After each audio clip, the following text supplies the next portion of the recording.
Sri Lanka is a beautiful island country in the Indian Ocean, a little bigger than our North Island, with a population of about 20 million people. Most of the people are Sinhalese, mostly Buddhists, 73% of the population. The rest of the population are Tamils and Muslims. Since time immemorial, they have lived in harmony, embracing each other's cultures and religions. Sri Lanka's pristine beauty with natural surroundings makes it an international tourist attraction, with ocean waters, breathtaking scenery, and smiling people. This beautiful island, famous for its hospitality and laid-back attitude, with children running carefree and barefoot in paddy fields, personifies the true meaning of a simple way of life, in harmony with nature. For decades, the country has witnessed the sleepy way of life giving way to a nightmare of death and devastation.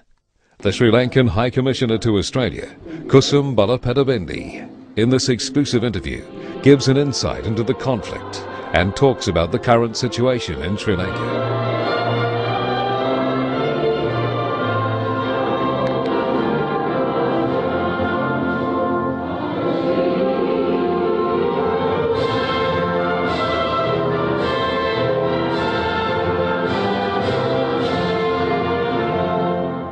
60 years of independence, and there's a big celebration out here in Auckland. What exactly are your feelings after this long journey?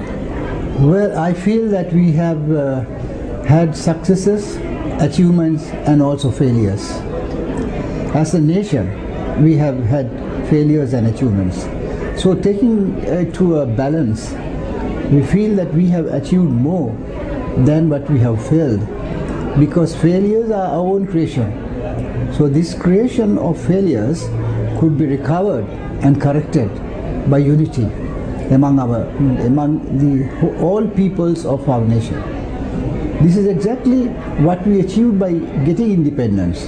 That was a united action of all the communities in my country. So the failure started when the disunity arose 25-30 years ago. So this disunity has to be corrected. That correction has to go through our own efforts. No one can from outside do that. It has to be our own action among our own communities as one nation. That's how it can be restored. You raised a very important point when you said the problems started about 30 to 35 years ago. Could you be specific on that? Well, the problem started when the terrorists started working against their own people. If you analyze what they have done more damage to the Tamils than anybody else has done to the Tamils. They have killed the largest number of Tamils in their own country, their own people, and not only the people of our country, but even the Prime Minister of India, Rajiv Gandhi. So this is something that unforgettable. This is unpardonable, because this is the destruction of a nation, destruction of national assets of a country, destruction of the assets of 20 million people in the country. We cannot allow 5,000 terrorists to run the country. We cannot allow the 12% population of Tamils to go under the hammer of the terrorists and suffer. And they also must have a future, and their future generations have to survive. And they have to survive in an atmosphere of harmony and peace. This is exactly what we are trying to do. So while we try to suppress them in one way, the other way we are trying to resolve the conflict. And we are on the correct path. We are on the track to finding a solution acceptable to all the people. And that solution can come only by talking to all the minorities and all the majority people in our country. This is what exactly the President has done, President Mahinda Rajapaksa of Sri Lanka. He appointed a committee of 13 political parties, representatives of the parliament. That's called the Association of Representatives of Parliament. And they have worked out a solution. Now the President has said, we start working on a working paper. The working paper is based on the 13th Amendment, which was brought in 1987. It's a verbatim record of the Indian Constitution, brought by Sir Sri Rajiv Gandhi. Now that will be the beginning. So whatever additions or whatever improvements necessary to suit the minority communities, Tamils, Muslims, Burghers, Malays, as much as we resolve and as much as to satisfy the majority, to satisfy everybody, there's going to be a solution in that. Mm-hmm. Yeah. Like in the conflict, it has been brought to the attention by several sources from the media and from one of the British journalists that had gone in there. She was of the opinion that the Muslims are caught in the crossfire between the government and the LTTE. Well, I must say this. When the last government, there was a temporary government for 2 years of the present leader of the opposition, he entered into an agreement called the CFA, ceasefire agreement with the LTT. But he never thought of the position of the Muslims in that context, who were living in the eastern province and who were living in many parts of our country. So they were shut out. And this CFA, the ceasefire agreement, was between the government and the LTTE only. They recognized the LTTE as the sole representatives of Tamils when there were only 5,000 odd people in our country. And he gave an equal status to the terrorists. And the Muslims have forgotten, they agitated. The Muslims agitated. Where are we? Let us also come to discuss this. This affects us also. We are in the eastern province in the majority. Why are you allowing only the Tamils to discuss about this? Why are you joining the north and east together when we are in the eastern province? So this abrogation of the CFA enables the Muslims to come forward and put up their stake in this whole problem.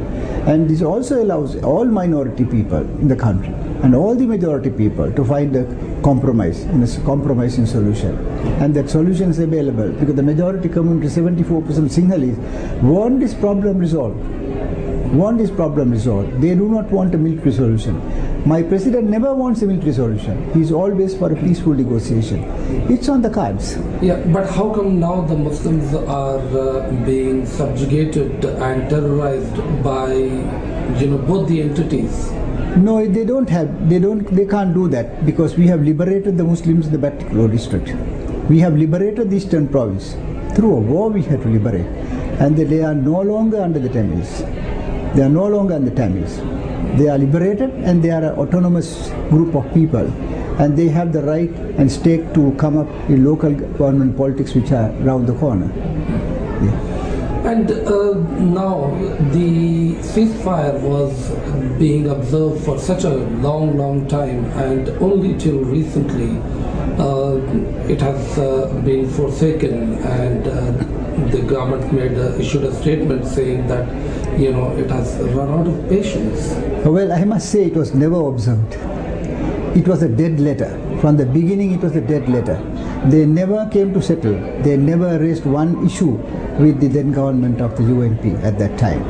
It was breached 7,000 times, more than 7,000 times by the LTT. So there was no agreement to breach.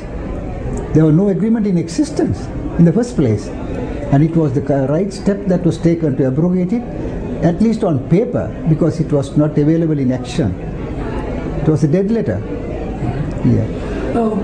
Why this problem has cropped up of a separate nation, a nation within a nation?